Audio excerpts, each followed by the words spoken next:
Hi, I'm Reconstruction Richard, and I'm here to tell you why Reconstruction was an absolute failure to many people.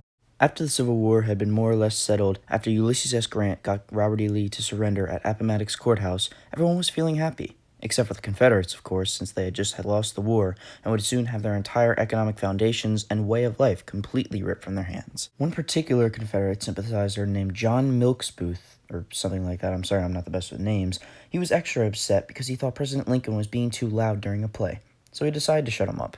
And now the Confederates were happy because the tyrannical Lincoln was gone, but they would soon realize they were stupid for celebrating his death because they would have been better off with him than without him. While the South did hate Lincoln, Reconstruction would have been much simpler with him. States just needed a 10% vote of approval and they'd be readmitted into the Union. Bada bing, bada boom. But nope, old Johnny here had to take his dashing good looks and handgun and elect Andrew Johnson. Nobody liked Johnson. I don't care what party you were from. I mean, just look at that face. Just seems like a generally unlikable guy. It kind of looks like an uglier hobbit, if you ask me. So Johnson came in here with all his new plans for readmission of the states, making them disavow their act of secession, repudiate their war debts, as well as making them each ratify the 13th Amendment.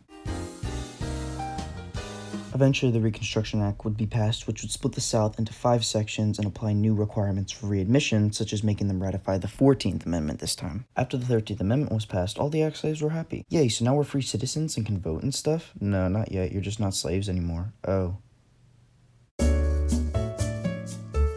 So now we're actually legal citizens and can do voting and stuff like that? No, you still can't vote yet. Oh.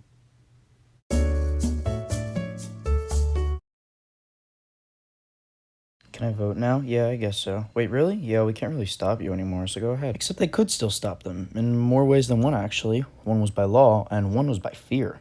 So racist white Southerners started coming up with all these new ridiculous rules to stop black people from voting and just generally moving up in the world. Like you had to pass some sort of knowledge test, or you had to have an aunt or sister named Elizabeth or Rachel. Stupid discriminatory stuff like that. Next was a far less subtle way of stopping African Americans from voting. Now, let's play a guessing game. What's a racist, likes wearing bed sheets, and looks like an upside-down vanilla ice cream cone? That's right, it's a KKK member, a new trending gang that would kill and vandalize the property of black citizens to scare them into conformity. Between discriminatory laws and pressure from the KKK, black citizens were still being very oppressed even outside of slavery, usually being unable to move higher in society than just sharecroppers. However, there were a select few who came to even hold office, such as over a dozen African Americans who served in Congress. The first of these elected African Americans was Hiram Revels, who became a senator in Mississippi in 1870, the same position of which was earlier held by the Confederate President Jefferson Davis. Imagine that. Now, let's talk about Andrew Johnson for a bit again. Apparently, during the time of Reconstruction, I wasn't the only one who disliked Mr. Johnson. Johnson was already on very thin ice in 1867 when Congress passed the Tenure of Office Act, which was basically just the Republicans' way of stopping the president from removing their men from office without their consent. And Johnson had one job. All he had to do was be unproblematic for 5 minutes, and you know what he did?